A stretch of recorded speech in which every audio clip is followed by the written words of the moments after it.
ஆண்டவராக இயேசு கிறிஸ்து இனிய திருப்பெருநாளே உங்கள் அனைவருக்கும் அன்பின் வாழ்த்துக்களை தெரிவிக்கிறோம். 180வது செப்டம்பர் கன்வென்ஷன் கூட்டங்களின் 2ஆம் நாள் கூடுகைக்கு உங்களை மிகுந்த அன்போடு கூட வாழ்த்தி வரவேற்கிறோம். இந்த 2ஆம் நாள் கூடுகை ஆசிரியர் தின விழாவோடு துவங்குகிறது. இந்த நாளின் காலையிலே நம்முடைய ஆசிரியர்களுக்குரிய சிறப்பு கூடுகையாக இது அமைந்திருக்கிறது. இதற்காக நாம் ஆண்டவருக்கு நன்றி செலுத்துகிறோம். இந்த கூடுகையையும் நாம் ஜெபித்து துவங்குவோம். ஜெபம் செய்வோம். அன்பின் ஆண்டவரே, இந்த காலை நேரத்திற்காக மீண்டும் நாங்கள் உமக்கு நன்றி சொல்லுகிறோம். உம்முடைய குமாரனாகிய இயேசு கிறிஸ்துவின் மூலமாய் கற்பித்தலின் முழுமையான இலக்கணத்தை நீர் எங்களுக்கு கற்றுக் கொடுத்திருக்கிறீரே.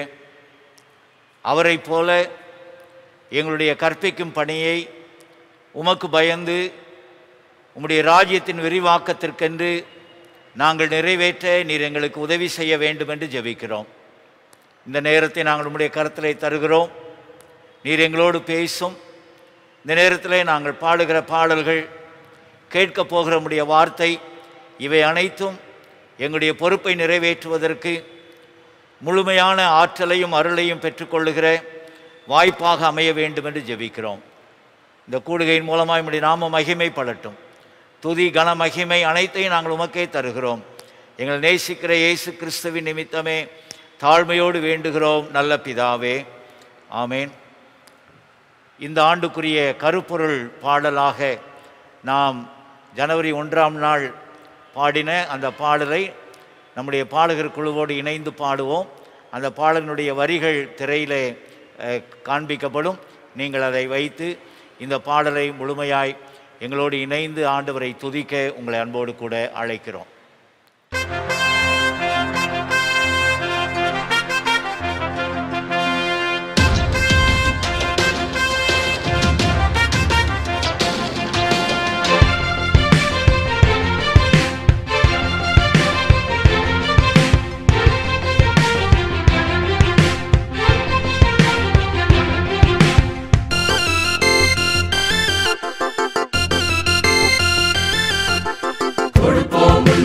கொடுப்போம் இறைவனின் ஆளுகைக்கே, தேடுவோம் முதலில் தேடுவோம் அவரின் நீதியையே. கொடுப்போம் முன்னுரிமை கொடுப்போம் இறைவனின் ஆளுகைக்கே, தேடுவோம் முதலில் தேடுவோம் அவரின் நீதியையே. எதை ஒழுப்போம் எதை உண்போம் என்ற வருத்தம் வேண்டாமே, எதை ஒழுப்போம் எதை உண்போம் என்ற வருத்தம் வேண்டாமே. இவை அனைத்தும் கூட கொடுக்கப்படும், இது சத்தியம் சத்தியமே. இவை அனைத்தும் கூட கொடுக்கப்படும், இது சத்தியம் சத்தியமே. முன்னுரிமை கொடுப்போம் முன்னுரிமை கொடுப்போம், முதலிடம் கொடுப்போம் முதலிடம் கொடுப்போம் இறைவனின் ஆளுகைக்கே. முன்னுரிமை கொடுப்போம் முன்னுரிமை கொடுப்போம், முதலிடம் கொடுப்போம் முதலிடம் கொடுப்போம் இறைவனின் நீதிக்கே. நம் சொற்கள் செயல்கள் யாவிலும் முன்னுரிமை கர்த்தருக்கே. நம் சொற்கள் செயல்கள் யாவிலும் முன்னுரிமை கர்த்தருக்கே.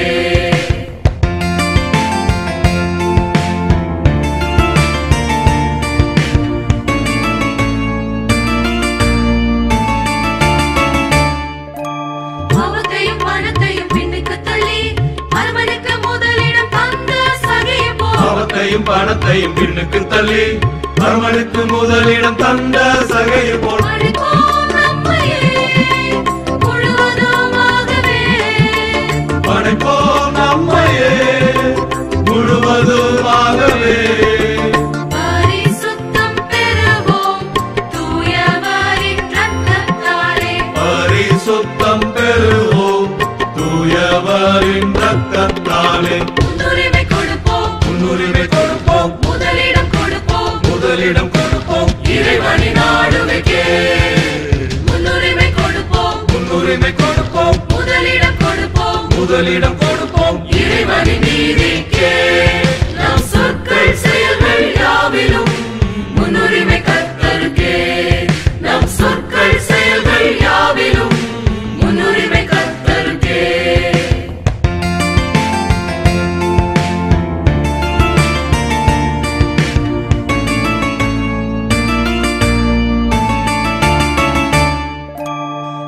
விசுவாசத்தை செயல்களை காட்டிடுவோம் வியத்தகு கடவுளின் ஞானம் பெறுவோம் விசுவாசத்தை செயல்களை காட்டிடுவோம் வியத்தகு கடவுளின் ஞானம் பெறுவோம் தானியேல் போலவே மன்றாடுவோம்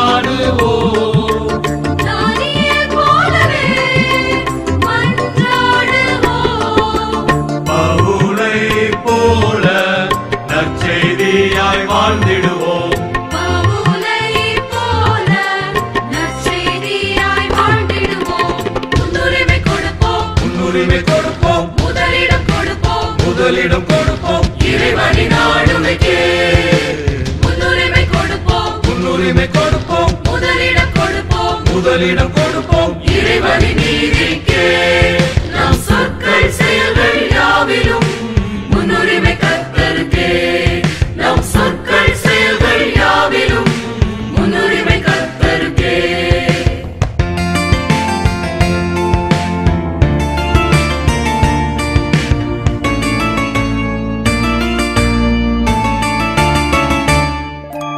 திருச்சபையின் சேவைகள் ஓங்கிடவே திருமறையின் வெளிச்சத்தில் நடப்போம் திருச்சபையின் சேவைகள் ஓங்கிடவே திருமறையின் வெளிச்சத்தில் நடப்போம் பற்றுறுதியில் நிலைப்போம் அவருக்காக வாழுவோம் பட்டுறுதியில் நிலைப்போம் அவருக்காக வாழுவோம் பரமனின் விருப்பமே நமது முன்னுரிமை பரமனின் விருப்பமே நமது முன்னுரிமை முன்னுரிமை கொடுப்போம் இறைவனின் ஆளுமைக்கே தேடுவோம் முதலில் தேடுவோம் அவரின் நீதியையே முன்னுரிமை கொடுப்போம் இறைவனின் ஆளுமைக்கே தேடுவோம் முதலில் தேடுவோம் அவரின் நீதியையே எதை ஒழுப்போம் எதை உண்போம் என்ற வருத்தம் வேண்டாமே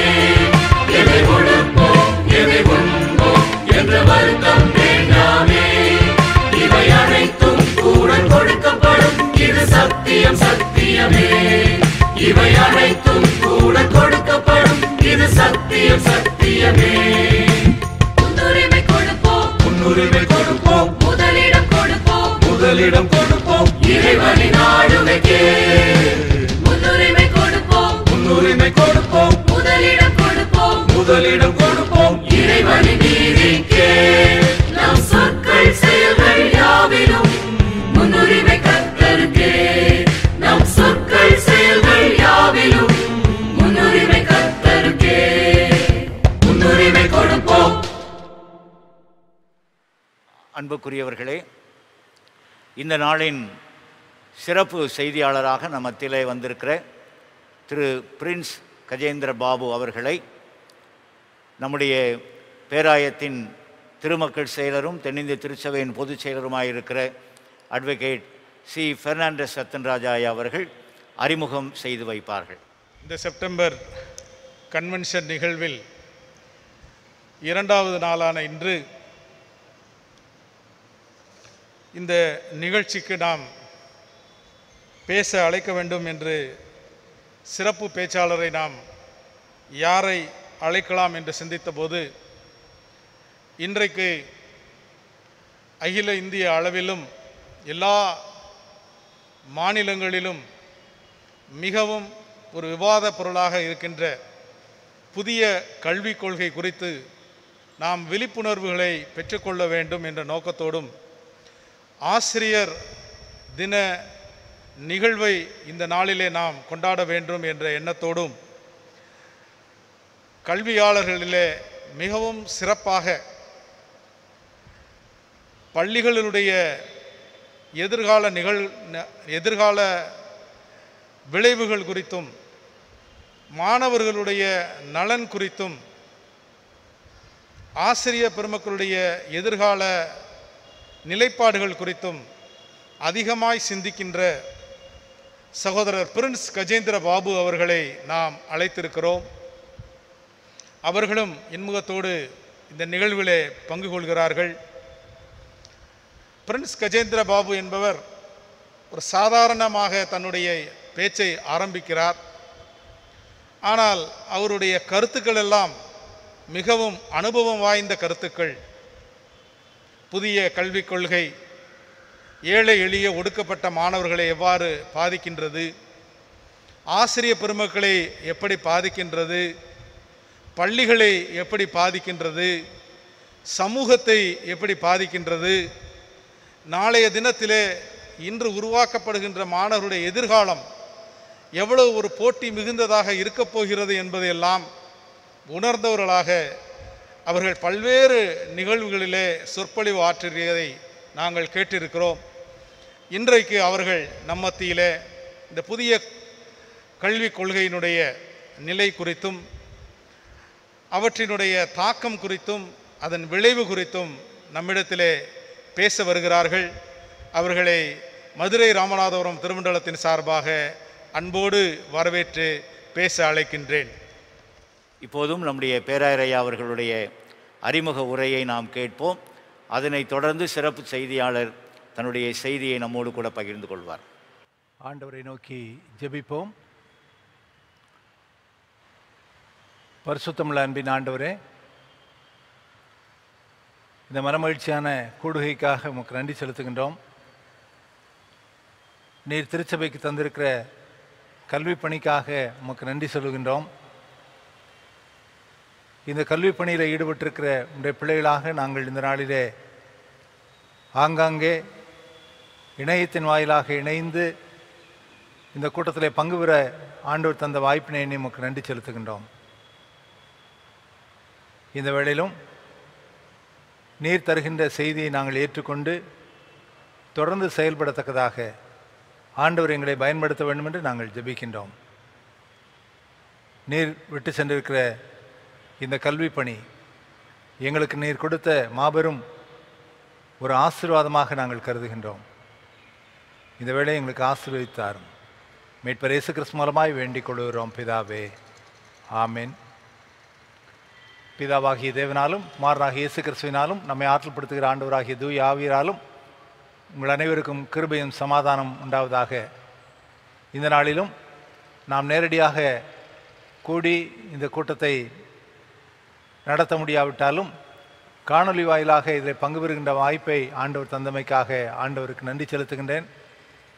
இதற்கென்று அனைத்து ஆயத்தங்களையும் செய்த நம்முடைய பேராயத்தின் முதன்மை பணியாளர்களுக்காக, கத்தீட்ரல் மீடியா குழுவினருக்காக ஆண்டவருக்கு நன்றி செலுத்துகின்றேன். அவர்களையும் அன்போடு கூட பாராட்டுகின்றேன்.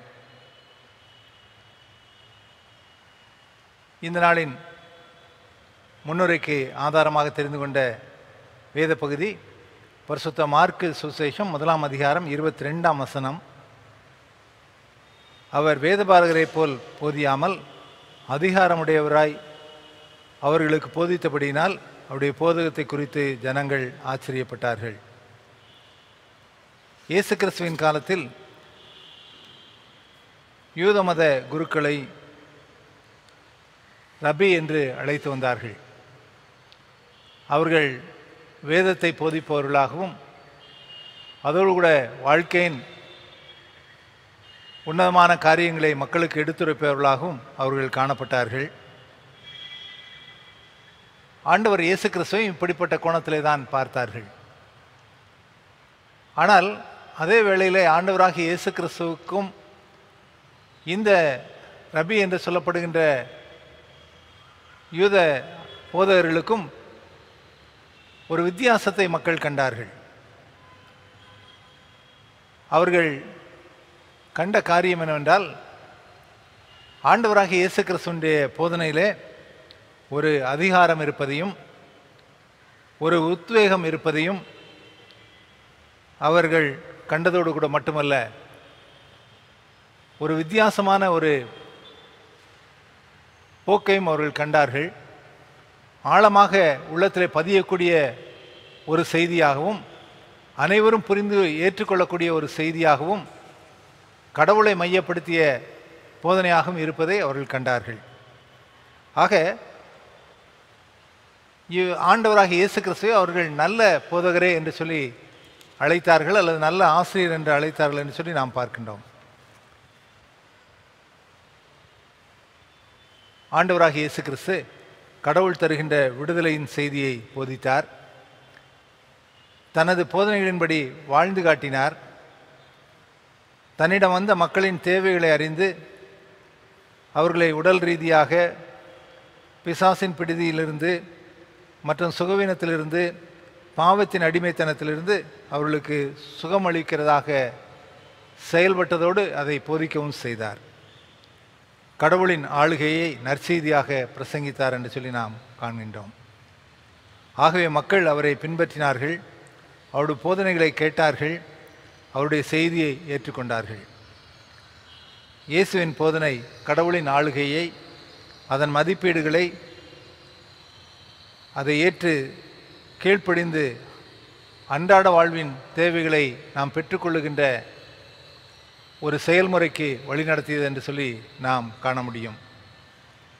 நமது வாழ்வின் தேவைகளெல்லாம் கடவுளுடைய ஆளுகைக்கு, கடவுளுடைய மதிப்பீடுகளுக்கு முன்னுரிமை கொடுக்கும்போது கூடவே கொடுக்கப்படும் என்று சொல்லி ஆண்டவர் இந்த ஆண்டின் வாக்குத்தத்தமாக நமக்கு தந்திருக்கின்றார். இந்த ஆண்டவர் இயேசு கிறிஸ்துவின் கல்வி பணியை தொடர்வதே திருச்சபையின் கல்வி பணியாக அமைகின்றது. கடவுளின் ஆளுகையின் மதிப்பீடுகளை போதித்து செயல்படுத்துவதே திருச்சபை கொடுக்கப்பட்டிருக்கிற கல்வி பணியின் நோக்கம்.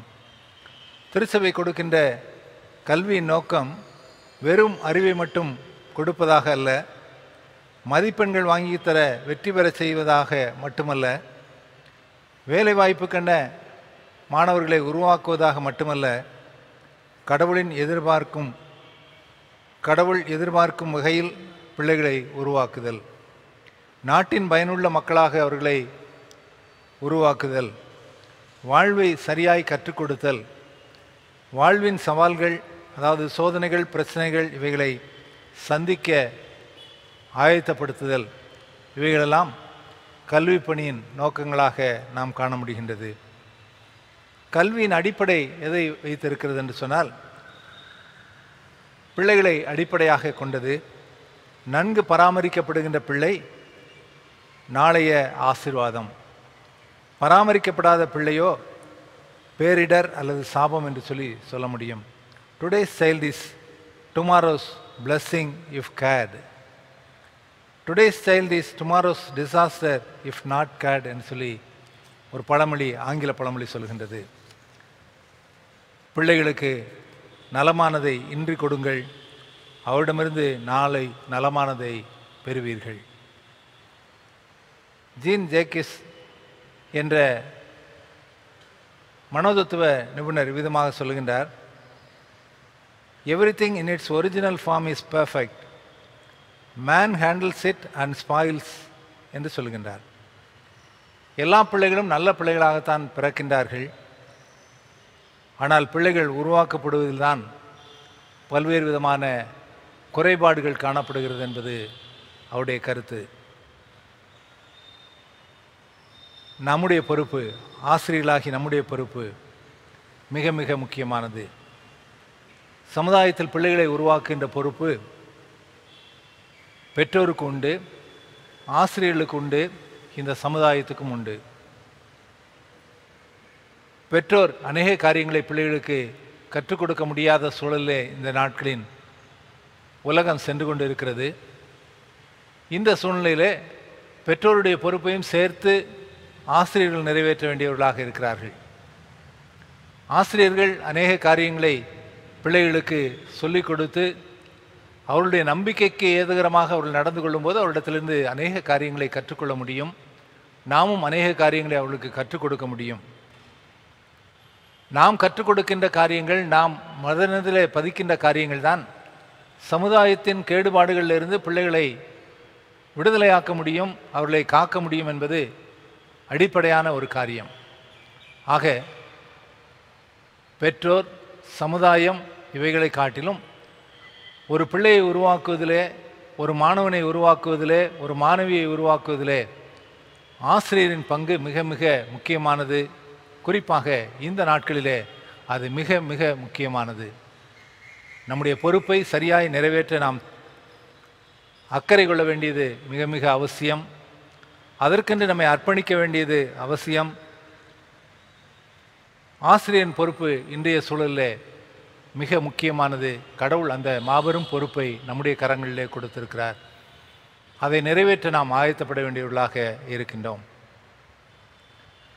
ஒன்று எனக்கு நினைவுக்கு வருது. தற்போது தினமலர் சிறுவர் மலரில் முன்பகுதியிலே தங்களுடைய ஆசிரியர்களால் பயன்பெற்ற மாணவர்கள் சொல்கின்ற ஒரு சில சாட்சிகளை அல்லது அனுபவங்களை அவர்கள் எழுதுவதை வெளியிட்டு வருகின்றார்கள். இந்த வகையில் ஆசிரியர்கள் எவ்விதமாக தங்களுடைய வாழ்க்கையை கவர்ந்தார்கள், ஆசிரியர் மூலமாக தாங்கள் என்ன கற்றுக்கொண்டோம், எங்களுடைய வாழ்க்கையில் எப்படி முன்னேறி இருக்கிறோம் என்பதை அவர்கள் குறிப்பிடுகிறதை நான் வாசித்திருக்கிறேன். நமது ஆசிரியர் பணியில் எத்தனை பேரின் வாழ்வில் நாம் இடம் பெற்றிருக்கிறோம், எத்தனை பேரின் வாழ்விலே நாம் முன்னோடிகளாய் திகழ்ந்திருக்கிறோம், எத்தனை பேருடைய வாழ்விலே நாம் வழிகாட்டிகளாக இருந்திருக்கிறோம் என்பதை இந்த வேளையிலே நாம் சிந்திக்க அழைக்கப்படுகின்றோம். நமது நாட்டின் முன்னாள் குடியரசுத் தலைவர் ஏபிஜே அப்துல் கலாம் அவர்கள் நம்முடைய திருமண்டல பகுதியை சேர்ந்தவர்கள். ராமேஸ்வரத்தில் பிறந்து வளர்ந்தவர். நம்முடைய திருமண்டலத்தை சேர்ந்த ராமநாதபுரம் ஸ்மார்ட்ஸ் மேல்நிலைப் பள்ளியிலே கல்வி பயின்றவர். அவர் அடிக்கடி பல சூழ்நிலைகளிலே பல கூட்டங்களிலே தன்னுடைய புத்தகத்திலும் கூட குறிப்பிடுகின்ற காரியம் என்னவென்றால், அங்கு தான் பயின்ற போது அவருடைய வாழ்க்கையை கவர்ந்த 2 ஆசிரியர்களை அவர் மீண்டும் மீண்டுமாக குறிப்பிடுகிறார். அவர்கள்தான் அவருடைய வாழ்க்கையின் வழிகாட்டியாக, உற்சாகப்படுத்துபவர்களாக, அவருடைய வாழ்க்கை வளம் பெறுவதற்கு காரணராய் இருந்தார்கள் என்று சொல்லி அவர் குறிப்பிடுகிறதை நாம் பார்க்கின்றோம். நம்முடைய வாழ்விலே எப்படி எத்தனை மாணவர்களை இப்படி உருவாக்கி இருக்கிறோம், எத்தனை பேர் நம் மூலமாக பயனடைந்து வாழுகின்றார்கள், நமது மூலம் பயனடைந்த முன்னேற்றமடைந்ததாக உற்சாகமூட்டப்பட்டதாக அதை ஏற்றுக்கொள்பவர்கள் எத்தனை பேர் என்பதை நாம் அறிய மாட்டோம். ஆனால் இந்த நோக்கத்தோடு நாம் செயல்பட வேண்டும் என்று சொல்லி கடவுள் எதிர்பார்க்கின்றார். இப்படிப்பட்ட சாட்சிகள் நம் மூலமாக உருவாக வேண்டும் என்று கடவுள் எதிர்பார்க்கிறார்.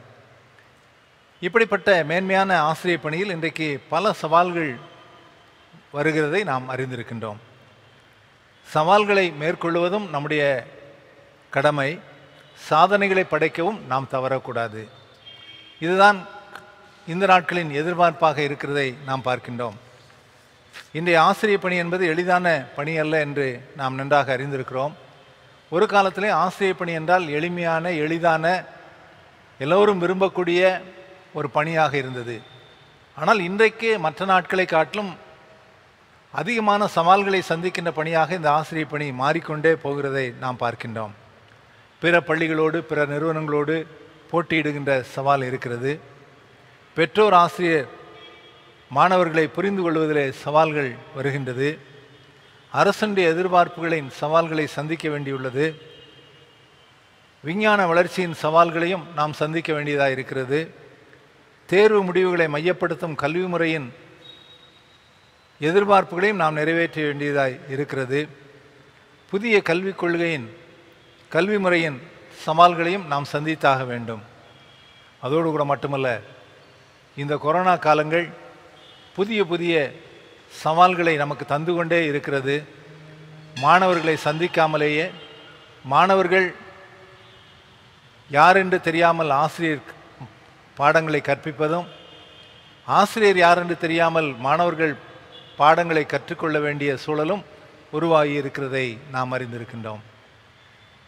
இப்படிப்பட்ட சவால்கள் மத்தியிலே நம்முடைய ஆசிரியர் பணி எவ்விதம் நிறைவேற்ற முடியும் என்பதை நாம் சிந்தித்து செயல்பட ஆண்டவர் இந்த நாளை நமக்கு தந்திருக்கிறார். ஆண்டவராக இயேசு கிறிஸ்துவினுடைய வாழ்விலே அவர் நல்ல ஆசிரியராக, நல்ல முன்மாதிரியாக பின்பற்றப்பட்டதற்கு ஒரு சில குறிப்புகளை நான் சொல்லி முடிக்க ஆசைப்படுகின்றேன். ஆண்டவராகிய இயேசு கிறிஸ்து நல்ல ஆசிரியராக திகழ்ந்தார். ஒரு நல்ல ரோல் மாடல் என்று சொல்லி அவரை சொல்ல முடியும். அதோடு கூட மட்டுமல்ல, அவர் எளிமையாக கற்றுக் கொடுப்பதிலே வல்லவராயிருந்தார். அன்றாட நிகழ்வுகள், அன்றாட வாழ்க்கையிலே நாம் பயன்படுத்தக்கூடிய காரியங்கள், இயற்கையின் படைப்புகள், இவைகளை மையமாக வைத்து எல்லோரும் புரிந்து கொள்ளத்தக்கதான ஒரு போதனையை அவர் மேற்கொண்டார் என்று சொல்லி நாம் பார்க்கின்றோம். அதோடு கூட மட்டுமல்ல, உண்மையை போதிக்கிறவராக இருந்தார். உள்ளதை உள்ளதென்றும் இல்லதை இல்லதென்றும் சொல்லக்கூடியவராக இருந்தார். அவரிடத்தில் குற்றம் கண்டுபிடிக்கும்படியாக அவரிடத்தில் வந்து கேள்வி கேட்டவர்கள் கூட அவரிடத்திலிருந்து அநேக காரியங்களை கற்றுக்கொண்டு திரும்பி சென்றதாக வேதம் நமக்கு சுட்டி காட்டுகின்றது. அதோடு ஆண்டவர் கரிசனையுடையவராக செயல்பட்டார். இன்றைய தேவை அதுதான். கரிசனையோடு கூட செயல்படுகின்ற ஆசிரியர்களை கடவுள் எதிர்பார்க்கின்றார். இந்த தேசம் எதிர்பார்க்கின்றது, இந்த சமுதாயம் எதிர்பார்க்கின்றது, மாணவ சமுதாயம் நம்மிடத்தில் எதிர்பார்க்கின்றது. மாணவன் அவனை குறித்த கரிசனை நமக்கு தேவை. அவனுடைய குடும்ப சூழலை குறித்த கரிசனை நமக்கு தேவை. நம்ம தேசத்தினுடைய எதிர்கால தலைமுறையாக அவனை உருவாக்குவதிலே நம்முடைய கரிசனை தேவை. இந்த சமுதாயத்திலே அவன் அந்தஸ்தோடு கூட வாழ, வாழ்க்கையின் சவால்களை மேற்கொள்ள தகுதியுடையவனாக அவனை உருவாக்குவது, அந்த கரிசனை நமக்கு தேவை. எல்லாவற்றுக்கும் மேலாக கடவுளின் எதிர்பார்ப்பு ஒவ்வொரு மாணவனையும் மையமாக வைத்து எதுவாக இருக்கிறது என்பதை அறிந்து செயல்பட வேண்டியவர்களாக, நம்முடைய செயல்பாடுகளிலே கடவுளுடைய எதிர்பார்ப்பை எப்படி நிறைவேற்ற முடியும் என்பதை அறிந்தவர்களாக நாம் செயல்படுவதும் அவசியம். இதில் முக்கிய பங்கு வகிப்பது படைப்பையும் இயற்கையும் சரியாய் புரிந்து கொண்டு அதை குறித்த விழிப்புணர்வையும் கரிசனையும் நாம் வெளிப்படுத்துகிறவர்களாய் நாம் வாழ, நாம் நம்முடைய கல்வி பணியை தொடர ஆண்டவர் நம்மிடத்தில் எதிர்பார்க்கின்றார். கல்வியின் நோக்கம் என்று சொல்லும்போது நல்ல மதிப்பீடுகளை உருவாக்குதல் என்று சொல்லி ஏற்கனவே குறிப்பிட்டேன். இன்றைக்கு கலாச்சார மதிப்பீடுகள் சிதைந்து ஆன்மீக மதிப்பீடுகள் மாறி நடத்தை மதிப்பீடுகள் என்றால் என்ன என்று கேள்வி கேட்கின்ற ஒரு சூழலில் சென்று கொண்டிருக்கிற உலகத்திலே வாழ்ந்து கொண்டிருக்கிறோம்.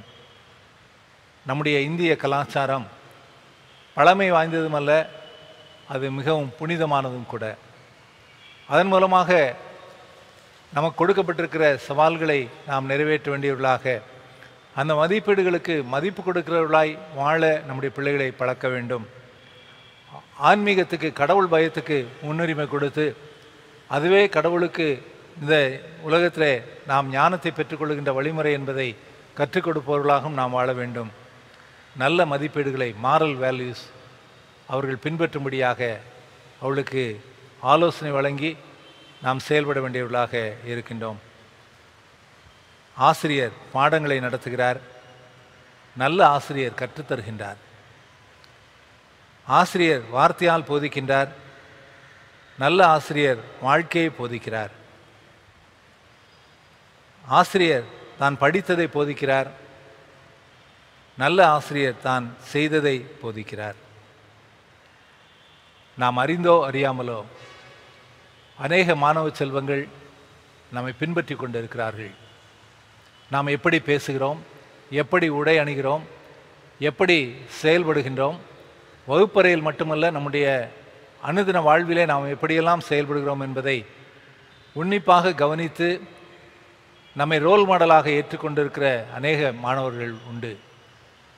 ஆக நம்முடைய வாழ்வு முழுவதும் ஆண்டவருக்கு அர்ப்பணிக்கப்பட்டதாக மட்டுமல்ல, ஒரு ரோல் மாடலாக இருக்கிறது என்பதை நாம் புரிந்து கொண்டு செயல்படும்படியாக அழைக்கப்படுகின்றோம். நம் மாணவர்கள் நம்மில் எதை பின்பற்றக்கூடியவர்களாக இருக்கின்றார்கள், நம்முடைய நல்ல முன்மாதிரி அவர்களுக்கு ஒரு வழிகாட்டியாக இருக்கிறதா என்பதை நாம் சிந்தித்து செயல்பட அழைக்கப்படுகின்றோம். ஆண்டவராகிய இயேசு கிறிஸ்துவை பின்பற்றுகிற அவருடைய பிள்ளைகளாக இந்த ஆசிரியர் பணியை ஆண்டவர் நமக்கு கொடுத்திருக்கிற ஒரு மாபெரும் திருப்பணியாக, ஒரு வாய்ப்பாக நாம் பயன்படுத்தி இந்த கல்வி திருப்பணியை நிறைவேற்றுவோமானால், ஆண்டவருடைய ஆளுகையை நாம் ஏற்றுக்கொண்டவர்களாக, ஆண்டவருடைய ஆளுகையின் மதிப்பீடுகளை நாம் பிரதிபலிக்கிறவர்களாக, அதன் மூலமாக நம்முடைய வாழ்க்கையிலும் நம்மை பின்பற்றுகிற மாணவ செல்வங்களுடைய வாழ்க்கையிலும் ஆண்டவருடைய ஆசிகளை நிறைவாய் கூட பெற்றுக் கொடுக்கிறவர்களாக இருப்போம் என்பதிலே சந்தேகமில்லை. அப்படிப்பட்ட அர்ப்பணிப்புக்கு நேராக இந்த நாளின் கூடுகை நம்மை வழிநடத்த ஆண்டவர் அருள் தந்து வழிநடத்துவாராக. ஆண்டவர் உங்கள் அனைவரையும் ஆசீர்வதித்து இந்த கல்வி திருப்பணியிலே பயன்படுத்துவாராக. ஆமேன். ஆசிரியர்களை கொண்டாடக்கூடிய இந்த தினத்தில் ஆசிரியர்கள் தேசிய கல்விக் கொள்கை 2020 எத்தகைய தாக்கத்தை இந்த சமூகத்தின் மீது ஏற்படுத்த போகிறது என்பதை பற்றி விரிவாக விவாதிக்க வேண்டிய அவசியம் இருக்கின்றது. தேசிய கல்விக் கொள்கை 2020 இந்திய நாட்டினுடைய இந்திய அரசினுடைய அமைச்சரவையினுடைய ஒப்புதலோடு வெளியிடப்பட்டிருக்கிறது. நாடாளுமன்றத்திலும் சட்டமன்றத்திலும் இன்னும் விவாதிக்கவில்லை. மாண்புமிகு குடியரசுத் தலைவர் அவர்களும் மாண்புமிகு பிரதமர் அவர்களும் மாநில ஆளுநர்களை எல்லாம் அழைத்து அவர்களுக்கு ஒரு காணொளி வாயிலாக ஒரு பெரிய கருத்தரங்கத்தை நடத்தியிருக்கிறார்கள். அப்பொழுது மாண்புமிகு குடியரசுத் தலைவர் அவர்களும் மாண்புமிகு பிரதமர் அவர்களும் எத்தகைய கல்வி இந்த நாட்டிற்கு தேவை என்பது பற்றி எல்லாம் விரிவாக பேசியிருக்கிறார்கள். எல்லோருக்கும் கல்வி வேண்டும், தரமான கல்வி வேண்டும், இதுவரைக்கும் கிடைக்காத அனைத்து கல்விகளும் நமக்கு கிடைக்கணும் அப்படின்னு சொல்றதெல்லாம் யாருக்கும் மாற்று கருத்து இருக்க முடியாது. ஆனால் மாண்புமிகு பிரதமர் அவர்களும் மாண்புமிகு குடியரசுத் தலைவர் அவர்களும் சொன்னதற்கும் இந்த தேசிய கல்விக் கொள்கை 2020 நடைமுறைப்படுத்தும் போது இருக்கக்கூடிய அந்த விவரங்கள் அவர்கள் சொன்ன நோக்கத்தை நிறைவேற்றுகிறதா என்று கேட்டால் அதுதான் இல்லை என்பது உண்மை. சமமான கற்றல் வாய்ப்பு என்றால் என்ன என்ற கேள்வி நம் கண் முன்னால் நிற்கிறது. இந்தியாவில விடுதலைக்கு முன்பாக 19ஆம் நூற்றாண்டிலே மகாத்மா ஜோதிராவ் பூலே ஒரு மிகப்பெரிய போராட்டத்தை நடத்தினார். அவரோடு இணைந்து அன்னை சாவித்ரிபாய் பூலேவும் சூத்திரர்களுக்கும் ஆதி சூத்திரர்களுக்கும் பெண்களுக்கும் கல்வி மறுக்கப்பட்டிருக்கிறது. கல்வி மறுக்கப்பட்ட இவர்களுக்கெல்லாம் கல்வி வழங்க வேண்டும் என்றால் அது அரசு தான் வழங்க வேண்டும் என்று ஹண்டர் கமிஷனுக்கு முன்னாடி ஜோதிராவ் பூலே சொன்னார். காலம் காலமாக இந்தியாவில் இருக்கக்கூடிய பெரும்பகுதி உழைக்கின்ற மக்களுக்கு கல்வி என்பது மறுக்கப்பட்டது. அவரவர்கள் என்ன தொழில் செய்கிறார்களோ அந்த தொழிலுக்குண்டான அந்த வேலைக்குண்டான அந்த வேலை செய்யக்கூடிய திறனை கொடுக்கக்கூடிய அந்த கல்வி கிடைத்தால் போதும், எல்லோரும் எல்லா கல்வியும் பெற வேண்டும் என்ற அவசியம் இல்லை என்ற ஒரு நியதி இந்த சமூகத்தில் இருந்திருக்கிறது.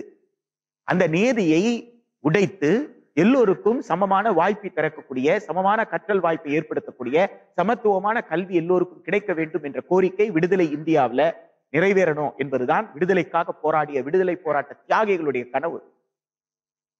அந்த விடுதலை போராட்ட தியாகிகளுடைய கனவுகளை உள்வாங்கிக் கொண்டுதான் கோத்தாரி கல்விக்குழு 66 தன்னுடைய அறிக்கையை கொடுத்தது. அது பொதுப்பள்ளி முறைமையை உருவாக்க சொல்லியது. பொதுப்பள்ளி முறைமை என்றால் என்ன? ஒரு பள்ளிக்குள் நுழைந்தால் ஒரு பள்ளிக்கூடத்தில் என்னென்னலாம் இருக்க வேண்டும் என்று நாம் சொல்கிறோமோ அது அனைத்து பள்ளிக்கூடத்திலும் இருக்க வேண்டும். அதுதான் சமமான கற்றல் வாய்ப்பு. ஒரு பள்ளிக்கூடத்தில் இருக்கக்கூடிய வசதி இன்னொரு பள்ளிக்கூடத்தில் இல்லை என்று சொன்னால் அது சமமற்ற வாய்ப்பு. ஒரு ஏற்றத்தாழ்வு மிக்க ஒரு கல்வி அமைப்பு இன்று இருக்கிறது என்று சொன்னால் அந்த ஏற்றத்தாழ்வு மிக்க அந்த கல்வி அமைப்பை மாற்றி சமமான கற்றல் வாய்ப்பை தரக்கூடிய ஒரு கல்வி அமைப்பை உருவாக்கக்கூடிய ஒரு ஆவணமாக ஒரு தேசிய கல்விக் கொள்கை அமைய வேண்டும் என்பதுதான் நம் எல்லோருடைய எதிர்பார்ப்பும் கூட. நம்ம 2004 வரைக்கும் கல்விக்குன்னு தனியா வரி கட்டல. ஒரு நாட்டுல வரி வசூல் பண்றாங்கன்னா அந்த வரியிலிருந்து தான் பாதுகாப்புத்துறைக்கு செலவு பண்றாங்க, காவல்துறைக்கு செலவு பண்றாங்க, எல்லாவற்றுக்கும் அந்த வரியிலிருந்து தான் செலவு பண்றாங்க. ஆனால் இங்கே வரியை கட்டிவிட்டு கல்விக்கென்று கூடுதலாக வரி கட்டுகிறோம். எஜுகேஷனல் செஸ்ன்னு கட்டுறோம். நம்ம பயன்படுத்துற ஒவ்வொரு பொருள் மீதும் ஒவ்வொரு சேவையின் மீதும் நாம் செலுத்தக்கூடிய ஜிஎஸ்டி வரி இருக்குன்னா அந்த ஜிஎஸ்டி வரிக்கு மேல ஒரு எஜுகேஷனல் செஸ். அப்ப எஜுகேஷனல் செஸ் சொல்லப்படுற கல்விக்கான பிரத்யோக வரி என்பது செலுத்தாத நபரே இல்லை என்று சொல்லலாம். பயன்படுத்துற அனைத்து பொருட்களும் அனைத்து சேவைக்கும் என்று சொன்னால் அப்ப ஒவ்வொருவரும் ஏதோ ஒரு சேவையை ஏதோ ஒரு பொருளை பயன்படுத்தி கொண்டுதான் இருக்கிறோம். அப்ப நாம் எல்லாருமே கல்விக்காக, அப்ப கல்விக்காக வரியையும் கட்டிவிட்டு கல்விக்கு கட்டணமும் நாம் தான் கட்ட வேண்டுமா என்ற கேள்வி நம் முன்னால் எழவில்லையா? ஒரு நல்வாழ்வு அரசு, ஒரு மக்களாட்சியில ஒரு கொள்கை கொடுக்கும் பொழுது இந்த விஷயங்கள் எல்லாம் கருத்தில் எடுத்துக்கொள்ள வேண்டாமா என்று மிகப்பெரிய கேள்வி நம் முன்னால் நிற்கிறது.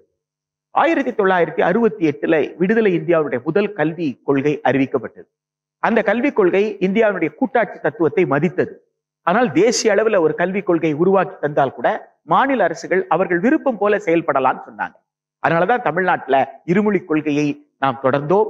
அது மட்டும் இல்லாமல் 10+2 68 அவங்க சொல்லும் போது தமிழ்நாட்டுல 77 78 தான் 10 ஆண்டு காலம் ஆச்சு. ஏன் அவ்வளவு நாள் ஆச்சு? அவ்வளவு நாள் ஆனதுக்கு காரணம் என்ன? நீங்க 11 வருடம் இருந்த எஸ்எல்சில இருந்து ஒரு வருஷத்தையும் கல்லூரியில் இருந்த பியூசியை ஒரு வருஷத்தையும் எடுத்து நடுவுல இன்டர்மீடியட்னு +2 கொண்டு வர்றீங்க. அப்ப அதை கல்லூரியில் வைப்பதா, அதை தனியாக அதற்கென்று ஒரு கல்லூரி தொடங்குவதா என்ற ஒரு மிகப்பெரிய கேள்வி எழுகிறது. சில மாநிலங்கள்ல கல்லூரியில இன்டர்மீடியட் வச்சாங்க, சில மாநிலங்கள்ல ஜூனியர் காலேஜ் தனியா தொடங்கினாங்க.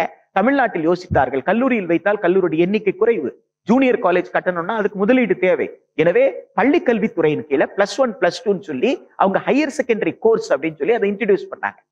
அப்ப அதற்கு பிஜி டீச்சர்ஸ் வேணும் இல்ல, முதுகலை பட்டதாரி ஆசிரியர்கள் வேண்டும் அல்லவா? அப்ப ஆசிரியர்களை உருவாக்க வேண்டும், உள்கட்டமைப்பு உருவாக்கணும்ல, நூலகம் வேண்டும், அதற்கு தேவையான ஆய்வு கூடங்கள் வேண்டும், அதற்கான ஊழியர்கள் வேண்டும். இது அத்துணையும் செய்வதற்கு சற்று தாமதமாகும் இல்லையா? 5 கிலோமீட்டருக்கு உயர்நிலை பள்ளி இருந்த நேரத்துல உயர்நிலை பள்ளியை தரம் உயர்த்தி மேல்நிலை பள்ளிகளாக மாற்றுவது. 7 கிலோமீட்டருக்கு ஒரு ஹையர் செகண்டரி ஸ்கூல் அப்படின்னு சொன்னா எல்லா உயர்நிலை பள்ளி முடித்தவர்களும் மேல்நிலை பள்ளிக்கு வர முடியும், அப்படியே உயர்கல்விக்கு போக முடியும் என்கின்றதுதான் தமிழ்நாட்டினுடைய திட்டம். அதன்படி 77, 78ல பள்ளி கல்வித்துறையின் கீழே அவங்க ஹையர் செகண்டரி கோர்ஸ் ஆரம்பிச்சாங்க. அதனாலதான் இன்றைக்கு ரொம்ப பெருமையா சொல்றோம் 49% நம்ம அடைந்து விட்டோம். எப்போ 2018-19 கிராஸ் என்ரோல்மெண்ட் ரேஷியோ ஹையர் எஜுகேஷன்ல, உயர்கல்வியில. இப்ப நம்முடைய உயர்கல்வி அமைச்சர் மத்திய கல்வி அமைச்சருக்கு எழுதியிருக்க கடிதத்தில் அது குறிப்பிட்டிருக்கிறார். நாங்கள் 19-20 வந்து 50% நாங்கள் எட்டி விடுவோம், ஆனால் நீங்கள் சொல்லியிருக்கிற 50% 20-35 தான் என்பதை சுட்டிக்காட்டி இருக்கிறார் தன்னோட கடிதத்துல. அந்த பெருமை எங்கே இருந்து வந்தது? 68ல அறிவிக்கப்பட்ட கல்விக் கொள்கை மாநிலங்கள் தங்கள் தேவைக்கு தகுந்தாற்போல், தங்கள் வசதிக்கு தாற்போல் அதை நடைமுறைப்படுத்திக் கொள்ளுங்கள் கொடுத்த நெகிழ்வுத்தன்மையினால் தான். ஆனால் இந்த கல்விக் கொள்கை, தேசிய கல்விக் கொள்கை 2020 1968 கல்விக் கொள்கையை பற்றி அவர்கள் அதை ஒரு முன்னோடியாக எடுத்துக்கொள்ளவில்லை. அவர்கள் எடுத்துக்கொள்வது 1986-92 இருந்து தான். இந்த 86 கல்விக் கொள்கை என்ன ஆச்சுன்னா உலக வங்கியிடம் கடன் வாங்கிய பிறகு வந்தது. அதை மறுசீரமைப்பு செய்து வெளியிடப்பட்டதுதான் புதிய கல்விக் கொள்கை 1992 என்று சொல்லப்பட்டது. இதுலதான் அவங்க தொழிற்கல்வியை பற்றி பேசினார்கள். புதிய பொருளாதார கொள்கையின் அடிப்படையில தாராளமயம், உலகமயம், தனியார் மயம் என்கின்ற அந்த எல்பிஜியை பற்றி பேசினார்கள். 86 92 கடுமையான எதிர்ப்பு அதற்கு காட்டப்பட்டது. கல்வி சந்தையிடம் போகக்கூடாது, தொழில்மயப்படுத்தாதீர்கள், திறந்த வெளி பள்ளி என்று எல்லோருக்கும் சமமான வகுப்பறை கல்வியை கொடுக்காமல் நீங்கள் அஞ்சல் வெளி கல்வி என்று சொல்வது நியாயமில்லை என்ற குரல்கள் எல்லாம் 86-92 வந்தது. ஆனால் அன்றைக்கு இருந்த அரசுகள் மாநிலத்தின் மீது எதையுமே திணிக்கவில்லை. இந்திய அளவிற்கு அறிவித்தார்களே தவிர மாநிலங்கள்ல தமிழ்நாட்டுல கல்லூரிகள் பெருகின, கல்லூரிகள்ல படிக்கக்கூடிய வாய்ப்புகள் அதிகமாச்சு. இன்னைக்கு எந்த மாவட்டத்திலும் கலை மற்றும் அறிவியல் கல்லூரியே இல்லை என்று சொல்ல முடியாது. எல்லா மாவட்டத்திலும், இன்னும் சொல்ல போனால் சில மாவட்டத்துல தாலுக்காக்கு ஒரு அரசு கலை மற்றும் அறிவியல் கல்லூரி இருக்கின்றது. மருத்துவ கல்லூரியை பொறுத்தவரைக்கும் கிட்டத்தட்ட 80% மாவட்டங்கள்ல மாவட்டத்திற்கு ஒரு மருத்துவ கல்லூரியை நம்மால் இன்றைக்கு உருவாக்க முடிந்திருக்கிறது. இந்த வளர்ச்சி எல்லாம் 200 ஆண்டு சமூக நீதி போராட்டத்தின் விளைவாக தந்தை பெரியார், அண்ணல் அம்பேத்கர் உள்ளிட்டவர்களுடைய சமத்துவமான போராட்டம் என்கின்ற தமிழ்நாட்டில் நடந்த அந்த சம வாய்ப்புக்கான அந்த போராட்டத்தின் அடிப்படையில, சமூக நீதி போராட்டத்தின் அடிப்படையில தமிழ்நாடு அரசு கொண்டு வந்த பல்வேறு திட்டங்களின் பயனாக. ஆனால் இந்த தேசிய கல்விக் கொள்கை என்ன சொல்கிறது? 86 கல்விக் கொள்கையும் 92 கல்விக் கொள்கையும் நிறைவேற்றாமல் விட்ட நிகழ்ச்சி நிரல்களை எல்லாம் நாங்கள் இப்பொழுது நிறைவேற்றுவோம் சொல்லியிருக்கு. நிகழ்ச்சி நிரல் என்ன? நிறைவேற்றாது விடப்பட்ட நிகழ்ச்சி நிரல் என்ன? தனியாரை ஊக்கப்படுத்துதலும் ஒட்டுமொத்தமாக ஒகேஷனலைசேஷன், அதாவது வேலை வாய்ப்புக்கான கல்வியாக கல்வியை மாற்றிவிடுவது என்பதுதான். அப்போ 2020 கல்விக் கொள்கை செப்டம்பர் மாதம் 5 ஆங்கில பத்திரிகை நியூ இந்தியன் எக்ஸ்பிரஸ்ல மாண்புமிகு மத்திய கல்வி அமைச்சர் ஒரு கட்டுரை எழுதியிருக்கிறார். அதுல ரொம்ப தெளிவா சொல்றாரு, கிராமங்கள் எல்லாம் தச்சர், கார்பெண்டர், மரவேலை செய்பவர், அந்த வேலைக்கு ஆள் கேட்கிறாங்க, ஆனா ஆள் இல்ல. கார்பென்ட்ரி பள்ளிக்கூடத்துல இல்ல. அது போல கிராமங்கள்ல அந்தந்த ஊர்கள்ல எத்தனையோ வேலை வாய்ப்புகள் இருக்க, அந்த வேலைக்கு தகுந்தாற் போல திறன்கள் கொடுக்கக்கூடிய பள்ளிக்கூடங்களாக நம் பள்ளிக்கூடங்கள் இல்லவே. எனவே இந்த கல்விக் கொள்கை அதை செய்யும் என்று சொல்கிறார். யாரை சொல்கிறார்? 11 வயசுல இருந்து 13 வயசுக்குள்ள இருக்கக்கூடிய குழந்தைங்க 6ஆம் கிளாஸ்ல இருந்து 8ஆம் கிளாஸ் வரைக்கும் அவங்க உள்ளூரினுடைய திறன் தேவைக்கு தகுந்தாற் போல, உள்ளூர் திறன் தேவைக்கு, நீங்க எந்த கிராமத்துல எந்த ஊர்ல வசிக்கிறீங்களோ அந்த ஊருக்கு என்னென்ன தொழில் இருக்கு, என்னென்ன தொழிலுக்கெல்லாம் ஆள் பற்றாக்குறையா இருக்கு அப்படின்னு சொல்லி கண்டுபிடிச்சு அதை மாணவர்கள் கிட்ட சொல்லி, அந்த தொழில ஏதாவது ஒரு தொழில், நீ விருப்பப்பட்ட தொழிலை நீ படிச்சுக்கலாம்பா. இப்போ ஒரு குழந்தை கணிதம் படிக்கணும், அறிவியல் படிக்கணும், சமூக அறிவியல் படிக்கணும், மொழிப்பாடம் படிக்கணும். இந்த பாடத்துல அந்த குழந்தைக்கு சரியா ஏதாவது புரியாம போனா டியூஷன் அனுப்புறோம். அரசு பள்ளிகள்ல டீச்சர் கிட்ட போய் சொல்றோம், டீச்சர் இந்த குழந்தை இந்த கணிதத்துல அல்லது இலக்கணத்துல கொஞ்சம் கூடுதலா கவனம் தேவைப்படுது டீச்சர் அப்படின்னு சொல்றோம். அப்ப கூடுதலான ஒரு நேரத்தை அந்த டீச்சர் அந்த குழந்தைக்காக செலவு செய்ய வேண்டிய அவசியம் இருக்கிறது. அவ்வாறு இருக்கின்ற போது ஒரு குழந்தை இந்த பாடங்களை படிக்கின்ற போது இந்த பாடங்களுக்கு சமமாக ஒரு தொழிலை கற்று தேர வேண்டும் என்று சொல்வது ஒரு நியாயமான அணுகுமுறையா? ஒரு 14 வயசுக்கு உட்பட்ட ஒரு குழந்தை ஏன் எலக்ட்ரிக்கல் ஒர்க் படிக்கணும்? ஏன் கார்பெண்டரி படிக்கணும்? எதற்கு மண்பாண்டம் செய்வதை பற்றி படிக்கணும் அந்த குழந்தை? அவ்வாறு படித்து தேறிவிட்ட ஒரு குழந்தை 8ஆம் கிளாஸ் முடிக்கிறதுக்குள்ள அவ்வாறு அதுல எப்படி சொல்றாங்கன்னா, ஒரு 10 நாட்கள் அந்த குழந்தைங்க வேலை நடக்கக்கூடிய அந்த பட்டறைக்கே போகணுமா, பட்டறையில போய் நேரடியாக அனுபவம் பெற வேண்டுமா, எப்படி அந்த தொழில் நடக்குது அப்படின்ற அனுபவத்தை பெறணுமா. இவ்வாறு அனுபவத்தோடு ஒரு வேலைக்கான ஒரு திறன் பெற்று விட்டார்கள் என்ற சான்றோடு ஒரு குழந்தை 8ஆம் கிளாஸ் முடிக்கும் பொழுது அந்த கோடை விடுமுறையில ஊர்ல இருக்கிறவங்க எல்லாம், ஏப்பா உனக்குதான் எலக்ட்ரிக்கல் ஒர்க் தெரியும்ல, அந்த வீட்டுல போயிட்டு ஃபேன் ரிப்பேர் பண்ண சொல்றாங்க, கொஞ்சம் ரிப்பேர் பண்ணக்கூடாதா என்று கேட்டால் இந்த குழந்தை போகும்ல. அந்த வீட்டுல கொஞ்சம் தச்சு வேலை இருக்குன்னு சொல்றாங்கப்பா, அந்த மரத்தை கொஞ்சம் சரி செஞ்சுட்டு கொடுத்துருவாங்க அப்படின்னு சொன்னாங்கன்னா அந்த மர நாற்காலியோ அந்த மர மேசையோ சரி செய்து கொள்வதற்கு அந்த குழந்தை போக ஆரம்பிச்சதுன்னா, வேலையில ஈடுபாடு காட்ட ஆரம்பிச்சா 14 வயசுக்குள்ள அந்த குழந்தைக்கு 9ஆம் கிளாஸ்ல தடிக்கிறோம் தோணுமா? சமூகத்தின் யதார்த்தத்தை நாம் புரிந்து கொள்ளணும். இப்ப இவர்கள் என்ன செய்கிறார்கள் என்று சொன்னால், ஆன்லைன் டிஸ்டன்ஸ் லேர்னிங், நீ அஞ்சல் வழியாக தொலைதூரத்துல நீ இணைய வழியில நீங்க கல்வி கற்கலாம். எந்த கல்வியை? 3ஆம் கிளாஸ் 5ஆம் கிளாஸ் 8ஆம் கிளாஸ் இதெல்லாம் நேஷனல் இன்ஸ்டிடியூட் ஆஃப் ஓபன் ஸ்கூலிங்ல நடத்துவாங்களாம். இப்ப யாராக இருந்தாலும் பள்ளிக்கூடம் 2 கோடி பேர் கல்வி முறைக்கு வெளியே இருக்கிறார்கள். கல்வி முறைக்கு வெளியே இருக்கக்கூடிய 2 கோடி பேரை உள்ள கொண்டு வர போறோம், கல்வி முறைக்குள்ள கொண்டு வர போறோம்ன்றாங்களே. எப்படி? பிசிக்கல் கிளாஸ் ரூம்லயா? நேரடியாக வகுப்பறையில கூப்பிட்டு உட்கார வைக்கிறதா? கிடையாது.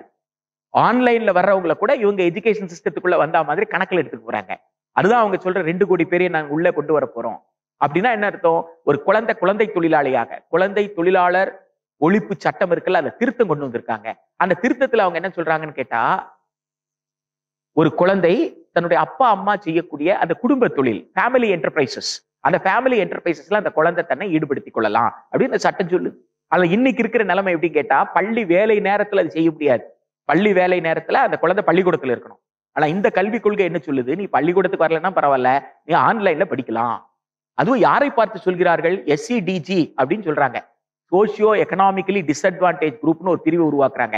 சமூகத்திலும் பொருளாதாரத்திலும் வாய்ப்பு மறுக்கப்பட்ட பிரிவினர் அப்படின்னு சொல்லி ஒரு பிரிவை உருவாக்குறாங்க. சாதகமற்ற டிஸ்அட்வான்டேஜ் அப்படின்ற வேர்டை தமிழ்ல மொழிபெயர்த்தின சாதகமற்ற எதுல? பொருளாதாரத்துல.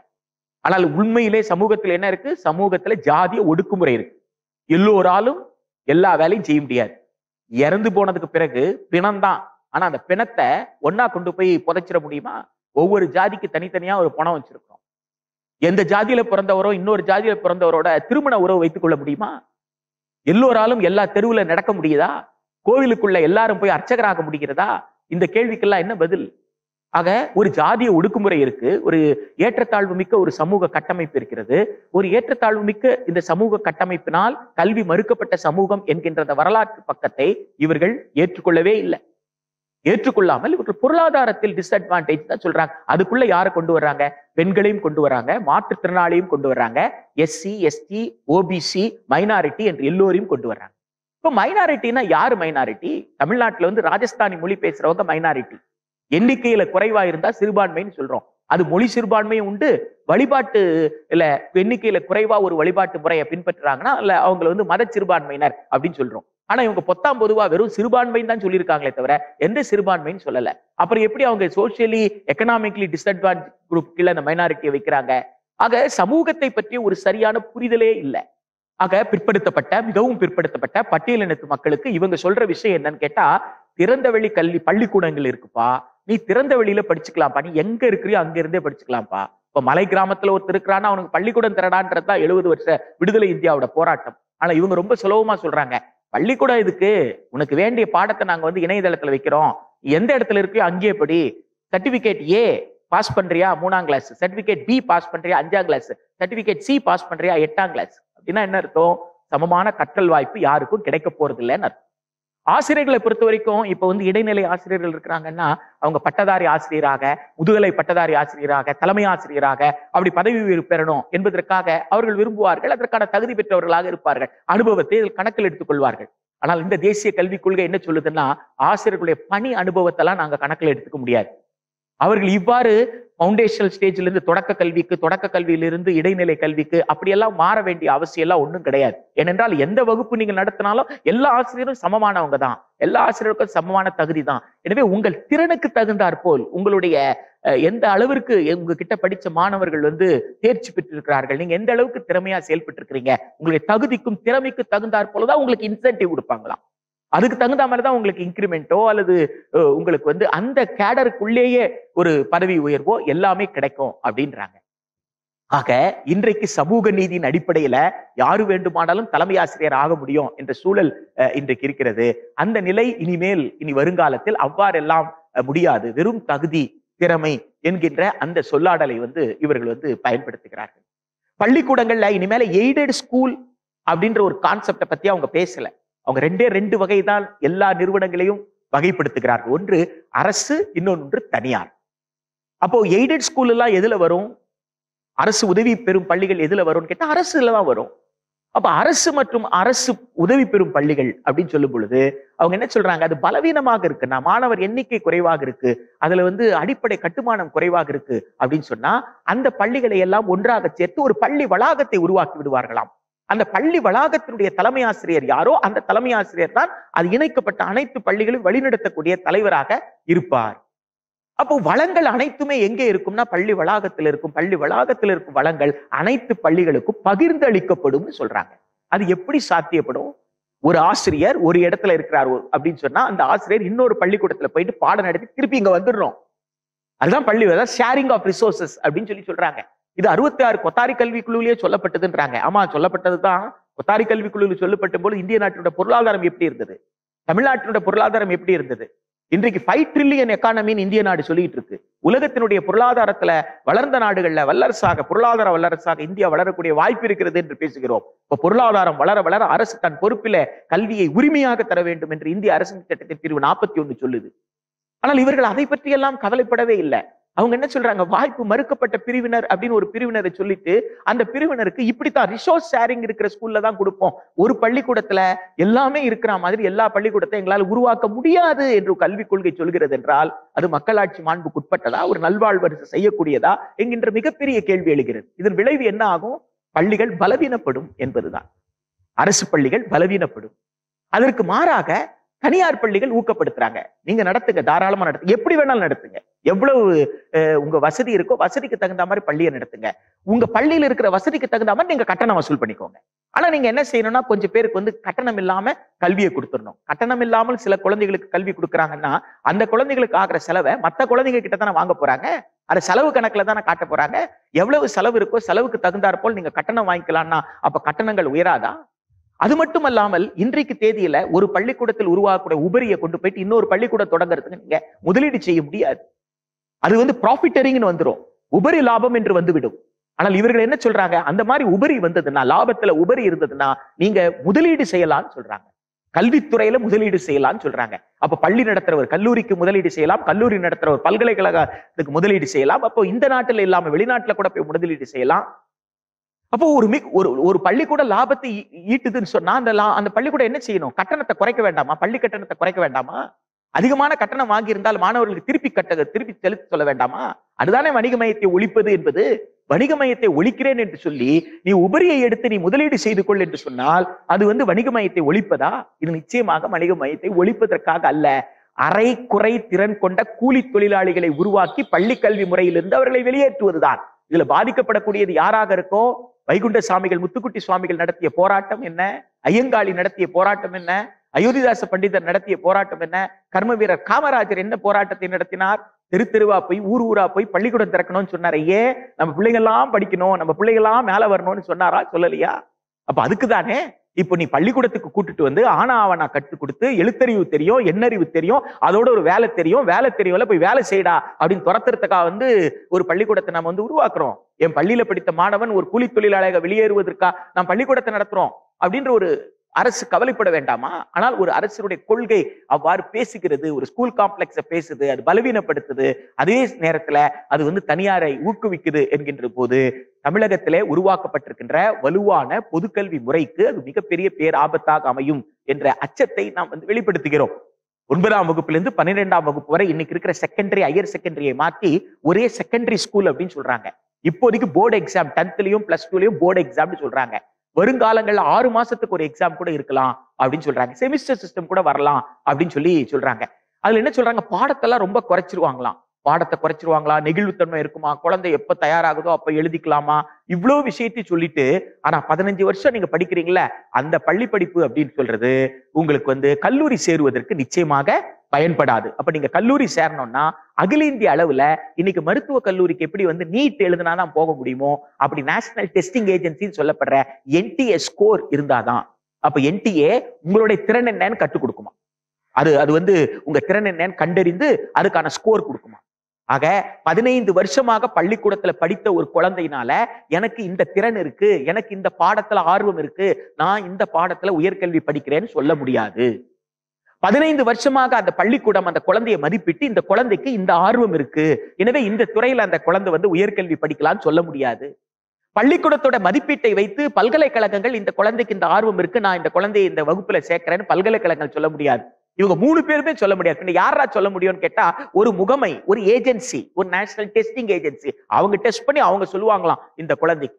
அப்போ BA தமிழ் படிக்கணும், BA ஹிஸ்டரி படிக்கணும்னு சொன்னா கூட அகில இந்திய அளவுல ஒரு தேர்வு எழுதி அதுல வரக்கூடிய மதிப்பெண்ணை வைத்துத்தான் நான் கல்லூரி சேர முடியும்னு சொல்றது பெரும்பகுதி மாணவர்களை உயர்கல்விக்கு போவதிலிருந்து தடுப்பது இல்லையா? இதோட சேர்த்து அந்த 9, 12 கூட அவங்க என்ன செய்யணுமா, தொழிற்கல்வி படிக்கணும். தொழில் கல்வி கிடையாது, நீங்க அதுதான் அங்க தப்பான வார்த்தை. ஒகேஷனல்ல நீங்க தமிழ்ல மொழிபெயர்க்கும் பொழுது அது வேலை திறனுக்கான கல்வி, வேலை திறனுக்கான கல்வி, ஒகேஷனல் ஸ்கில். ஏன்னா தொழில் கல்வினா ப்ரொஃபஷனல் காலேஜ். ப்ரொஃபஷனல் காலேஜ்னா எது? சட்ட கல்லூரி, மருத்துவ கல்லூரி, பொறியியல் கல்லூரி, இன்ஜினியரிங் காலேஜ், இதுதான் ப்ரொஃபஷனல் காலேஜ். மூணாவது இன்னொரு சொல்லாடல் இருக்கிற டெக்னிக்கல் எஜுகேஷன், ITI, பாலிடெக்னிக், இதெல்லாம் டெக்னிக்கல் எஜுகேஷன். ஆனா இவங்க பேசுறது டெக்னிக்கல் எஜுகேஷன், ப்ரொஃபஷனல் எஜுகேஷன் இல்ல, அதெல்லாம் உயர்கல்வியில வருது. இவங்க பேசுறது வேலை திறனுக்கான கல்வி, ஒகேஷனல் ஸ்கில், வேலை. அப்ப என்ன சொல்றாங்க, ஒரு விலங்குக்கு என்ன தேவைப்படுதுங்க? விலங்குக்கு சோறு வேணும், அவ்வளவுதானே? அவ மனுஷன் என்ன சொல்றாங்க, உனக்கு சோறு வேணும்ல, உனக்கு வந்து உடை வேணும்ல, உனக்கு வீடு வேணும்ல, அது வேணும்னா உனக்கு பணம் வேணும்ல, அந்த பணம் வேணும்னா உனக்கு ஒரு வேலை வேணும்ல, வேலைக்கான திறனை கொடுக்குறான், அவ்வளவுதான். இன்னைக்கு 10வது முடிக்கிறான், 12வது முடிக்கிறான், டிகிரி முடிக்கிறான், அவனால வந்து ஒரு வேலை தேடிக்க முடியல, அவனுக்கு திறனே இல்லை, சும்மா தானே சுத்திட்டு இருக்கிறான், நான் ஒரு வேலை கொடுக்குறேன், வேலைக்கான திறனை கொடுக்குறேன், இது என்ன தப்பா என்ற கேள்வியை வந்து அவங்க முன்வைக்கிறார்கள். இது நியாயமா? இது நியாயமான ஆசிரியர்கள் அவர்களுக்குள்ளேயே பேசிக்கிட்டு இருந்தா இதுக்கு விடையே கிடைக்காது. இது நியாயமான யார்கிட்ட போய் கேட்கணும்னா கூலி தொழிலாளி கிட்ட போய் கேட்கணும். நாத்து நட்டுக்கிட்டு இருக்கிறாங்களே விவசாய கூலி, அவங்க பக்கத்துல உட்கார்ந்து இந்த 66 பக்கம் இந்த தேசிய கல்விக் கொள்கை 20-20 ஆவணத்தை பிரிச்சு வச்சு, எப்பா உன் புள்ள இந்த திறன்லாம் கொண்டு 8ஆம் கிளாஸுக்குள்ள ஒரு தொழிலை கத்துக்கலாம்னு சொல்றாங்க, ஒத்துக்கிறியான்னு கேட்கணும். செருப்பு தச்சிட்டு இருக்காருல்ல அவர்கிட்ட போய் கேட்கணும். மரத்தை அறுத்து மேசை நாற்காலிகள் செஞ்சிட்டு இருக்கிறாரு, அந்த மரவேலை செய்யக்கூடிய அந்த கலைஞர்கிட்ட போய் கேட்கணும், அந்த மண்பாண்ட கலைஞர்கிட்ட போய் கேட்கணும். இத்தகைய உழைக்கின்ற மக்கள் கிட்ட, பேருந்து ஓட்டக்கூடியவர்கள், மீன்பிடி தொழிலாளர்கள், மீனை விற்கக்கூடியவர்கள், காய்கறி விற்கக்கூடியவர்கள், இப்படி இவங்க பக்கத்துல போய் உட்கார்ந்துக்கிட்டு இந்த ஆவணத்தை படிச்சு காட்டி, இப்படி ஏதாவது ஒரு தொழிலை 8ஆம் கிளாஸுக்குள்ள நம்ம புள்ள கத்துக்கணும்னு சொல்றாங்க, அது ஏத்துக்கிறியா அப்படின்னு கேட்கணும், விவாதம் நடத்தணும். அப்படி தொழில் கத்துக்க வேண்டிய அவசியம் இருக்குதா என்கின்ற அந்த வாதத்தை நீங்கள் மக்கள் மத்தியில கொண்டு போய் வைக்கலன்னு சொன்னா அரசுக்கு புரிய வைக்க முடியாது. மக்கள் கிட்ட போய் நீங்க பேசுறீங்கன்னா மக்கள் தீர்மானிக்கட்டும், ஆமா எனக்கு இந்த தொழில் தான் வேணும், மக்கள் தீர்மானிக்கட்டும். மக்கள் கூடாது என்று சொன்னால் மக்கள் கூடாது என்பதை மக்கள் சொல்வார்கள் அரசுக்கு. ஆனால் மக்களுக்கு இப்படி ஒரு கொள்கை இருக்குன்றதை விளக்காமல் இருந்தால் அது ஆசிரியர்கள் செய்யற தவறு தானே. எனக்கு தெரிந்த ஒரு தகவலை நான் போய் மக்களிடம் பேச மாட்டேன் என்று சொல்வது நியாயமான அணுகுமுறையா இருக்க முடியுமா? இது அடுத்த தலைமுறைங்க, ஒரு 2 தலைமுறையை பாதிக்கக்கூடிய விஷயம். 1ஆம் கிளாஸ்க்குள்ள பள்ளிக்கூடத்துக்கு ஒரு குழந்தை வருதுன்னா 10ஆம் கிளாஸ் முடிக்கிறதுக்குள்ள அந்த குழந்தை ஒரு தலைமுறை இல்லையா? அப்ப அடுத்த தலைமுறை 2 தலைமுறையை பாதிக்கக்கூடிய ஒரு 2 தலைமுறை பாதிச்சிருந்தா 3வது தலைமுறை எப்படி இருக்கும்னு கொஞ்சம் யோசிச்சு பாருங்க. தலைமையா கல்வி மறுக்கப்பட்டு இப்பதானே படிக்க ஆரம்பிச்சிருக்கோம், ஒரு தலைமுறை தானே மேல போயிருக்கு, அது கூட முழுசா போகல. இன்னும் பல சமூக பிரிவுகள்ல, இன்னும் பல உயர்கல்விக்கு போகாத சமூக பிரிவை சார்ந்தவர்கள் எத்தனை பேர் இருக்கிறாங்க. இப்போ மதுரை திருப்பரங்குன்றத்துல ஒரு சமூகத்துல இருந்து ஒரு குழந்தை வந்து +2ல அதிகமான மதிப்பெண் பெற்றதுன்னு சொன்ன உடனே அந்த ஒட்டுமொத்த ஊரும் அந்த சமூகம் சேர்ந்து, எங்க சமூகத்துல இந்த குழந்தை தான் முதல்ல +2ல இவ்வளவு மார்க் வாங்கியிருக்குது, எனவே என் குழந்தை கலெக்டரா படிக்கணும்னு ஒருத்தர் சொல்றாரு, இந்த குழந்தை வந்து வங்கியில உயர் அதிகாரியா போகணும் அப்படின்னு சொல்றாரு. ஒவ்வொருத்தரும் ஒரு விருப்பப்படுறாங்க. அதுதானே இத்தனை நாட்கள் நாங்கள் பட்ட கஷ்டத்தை இந்த குழந்தை இனிமேல படக்க ஒட்டுமொத்த சமூகம், அந்த பெற்றோர் மட்டும் கிடையாது. இப்போ இந்த ஆண்டு இந்த 20 மார்ச் மாதம் நடந்த அந்த தேர்வோட முடிவு வந்த உடனேயே வந்த பத்திரிகை செய்தி இது. அப்படிப்பட்ட சமூகங்கள் எத்தனை இருக்கின்றன? ஆனா இந்த சமூகங்களுக்கெல்லாம் உயர்கல்வி கொடுப்பதற்கு பதிலாக இந்த சமூகத்திற்கெல்லாம் நான் வந்து ஒரு தொழில், உள்ளூர் தொழிலை கற்றுக்கிறதுக்கான வாய்ப்பை கொடுக்குறேன்னு சொன்னா இது உண்மையிலே தேசிய கல்விக் கொள்கையா, அல்லது தேசியத்துல இருக்கிற இந்த நாட்டிலே இருக்கக்கூடிய அனைத்து மக்களையுமே வெறும் கூலிக்கான அரைக்குறை திறன் கொண்ட பன்னாட்டு நிதி மூலதனத்தை கொண்டு வந்து இங்க தொழில் நடத்தக்கூடியவர்களுடைய லாப வேட்கைக்கு இவர்கள் இரையாக வேண்டுமா என்ற கேள்வி எழுப்புகிறது. மொழியை சாதாரணமாக மொழியா இவங்க பேசிட்டு போல மூன்றாவது மொழின்னு சொல்றாங்க. ஒரு குழந்தை 3 வயசுல இருந்து 8 வயசுக்குள்ள எத்தனை மொழி வேணாலும் படிக்கலாம், எவ்வளவு வேணாலும் படிக்கலான்றாங்க. ஆமா, 3 வயசுல இருந்து 8 வயசுக்குள்ள குழந்தை எவ்வளவு வேணாலும் படிக்கும். அது கேட்கும், வந்து சூரியன் எப்படி இருக்கிறான், நிலவு எப்படி இருக்கு, அது எப்படி இவ்வளவு பெரிய சிலுவையை வந்து இயேசு வந்து தூக்கிட்டே போனாரா, அது தூக்கிட்டு போக முடியுமா, இழுத்துட்டு போக முடியுமா, இதெல்லாம் கேள்வி கேட்கும். கேள்வி எழுப்புறதுதான் ஒரு குழந்தையோட வேலை. கேள்வி எழுப்புதுன்னு சொன்னா என்ன அர்த்தம்? கேள்வி எழுப்புற குழந்தை சிந்திக்க தொடங்குதுன்னு அர்த்தம். அப்ப சிந்தனை தான் அந்த குழந்தைய மிகப்பெரிய அறிவாளியாக மாற்றும் அப்படின்னு அர்த்தம். அப்படி கேள்வி கேட்கிற குழந்தை எதுல கேள்வி கேட்குது? தாய்மொழியில கேள்வி கேட்குது. சுற்றுச்சூழல்ல தான், அந்த குழந்தையினுடைய என்விரான்மெண்ட்ல, சுற்றுச்சூழல்ல எந்த மொழி இருக்குதோ அந்த மொழி தான் அந்த குழந்தைக்கு பழகு மொழி. அது எந்த மொழியில பழகி இருக்குதோ அந்த மொழியில தான் சிந்திக்கும், அந்த மொழியில தான் கேள்வி கேட்கும். அந்த குழந்தை பழகாத ஒரு மொழியில போய் சிந்திக்கணும்னா முடியுமா? ஆங்கிலம் பல குடும்பங்கள்ல என்விரான்மெண்டல் லாங்குவேஜ் கூட கிடையாது. ஆனா சில குடும்பத்துல ஆங்கிலத்துல யாராவது ஒருத்தர் பேசிக்கிட்டே இருப்பாங்க. அப்ப ஆங்கிலம் என்பது பழகு மொழியாக சில குடும்பங்கள்ல குழந்தைகளுக்கு மாறிவிடுகிறது. ஆனால் பல குழந்தைகளுக்கு அது கிடையாது. எனவே அந்த குழந்தைகளை போயிட்டு நீங்க ஆங்கிலம் படிக்கணும் அப்படின்னு சொன்னீங்கன்னா அது திணிப்பு தான், கஷ்டப்பட்டு தான் படிக்குது. இன்னைக்கு ஆங்கிலத்தை ஒன்னும் விரும்பி எல்லாம் யாரும் படிக்கல. காரணம் என்ன? உயர்கல்வியில ஆங்கிலத்தை வச்சிருக்கிறீங்க. யார்? அரசாங்கம் தானே வச்சிருக்குது. மருத்துவத்துல ஆங்கிலம் தானே, சட்டத்துறை ஆங்கிலத்துல தான் இருக்குது. அப்ப நீங்க உயர்கல்வி முழுக்க ஆங்கிலத்துல வைத்து விட்டு நான் ஆங்கிலம் படிக்க வேண்டிய நிர்பந்தத்தை நீங்க தானே உருவாக்குறீங்க. தனியார் துறையில வேலை வாய்ப்புன்னு போனா வேலை வாய்ப்புக்கு எதை கேட்கறீங்க? ஆங்கிலம் தானே கேட்கறீங்க. இப்ப வேலை வாய்ப்புக்கும் தொழிலுக்கும் நீங்க வந்து ஆங்கிலம் கேட்கின்ற நேரத்துல நான் ஆங்கிலத்தை படிக்க வேண்டிய கட்டாயத்துக்காகிறேன். அதுதான் தமிழ்நாட்டுடைய இருமொழி கொள்கை. எந்த மொழி நன்றாக தெரியுமோ மாநிலத்தினுடைய மொழி, சூழலியல் மொழி, தாய்மொழி என்பது பயிற்று மொழியாக எல்லா குழந்தைகளும் அந்த மொழியை படிக்குது. இன்னொரு மொழி தேவையை ஒட்டி ஆங்கிலம் படிக்கிறது என்பதுதான். இப்ப ஆங்கிலம் படிக்கிறதே சுமை என்கின்ற நேரத்துல தமிழுக்கும் ஆங்கிலத்திலும் எல்லா பள்ளிக்கும் ஆசிரியர் கொடுத்திருக்கிறோமா என்றே மிகப்பெரிய கேள்வி எழுதுதில்ல. எல்லா தொடக்க பள்ளியில இன்னும் பொது ஆசிரியர் தான் இருக்கிறாங்க. ஆங்கிலம் கற்றுக்கொண்ட ஆசிரியர், ஆங்கில ஆசிரியர் இருக்கிறாங்களா? தமிழ் கற்றுக்கொண்ட தமிழ் ஆசிரியர் பணியிடம் ஏதாவது தொடக்க பள்ளியில் இருக்குதா? அதெல்லாம் இன்னும் கொடுக்கவே நம்ம வந்து முயற்சி பண்ணல.